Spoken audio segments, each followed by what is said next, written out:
Hello, Namaskar. This is Firstpost and you're watching Vantage with me, Palki Sharma.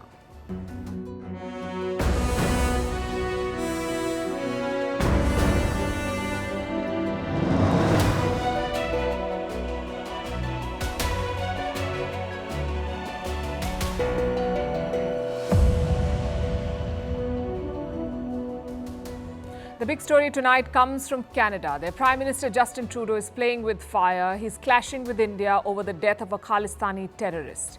He recently had a disastrous visit to India. Then trade talks between the two countries were put on hold and now diplomats are being expelled. We'll tell you what has happened in the last 24 hours, the politics, the reactions and the implications. Meanwhile, in India, lawmakers have moved to the new parliament.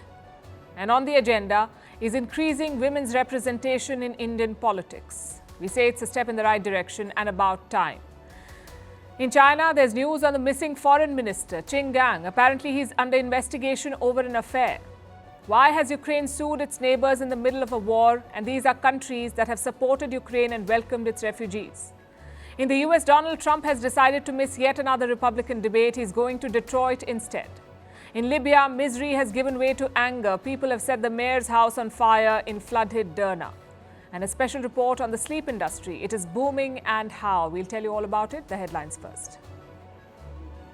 Azerbaijan launches anti-terror operations in Nagorno-Karabakh. It comes after months of mounting tensions with Armenia. Almost 3 years ago, Baku went to war with Yerevan over the disputed region. Armenia accuses Azerbaijan of quote-unquote ethnic cleansing. Russia, of all countries, has urged both sides to respect the truce accord. Moscow says Vladimir Putin and Xi Jinping will meet next month. The Russian president will travel to Beijing to meet his Chinese counterpart. This will be Putin's first trip abroad since the International Criminal Court's arrest warrant against him. Xi visited Moscow in March this year. The German foreign minister has called the Chinese president a dictator. An angry Beijing summons the German envoy. China says the minister's comments are absurd and a political provocation. In June, US President Joe Biden had also referred to Xi as a dictator. The Indian rupee hits an all-time low against the US dollar. It closed at 83.27 against the dollar on Monday. The previous all-time low was on 7 September. Surging oil prices and a strong US dollar are the major factors behind the falling rupee.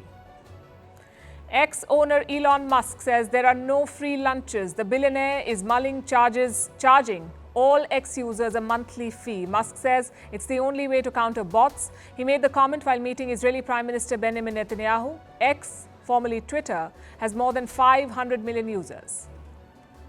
And in Japan, for the first time ever, more than 1 in 10 people are aged 80 or above.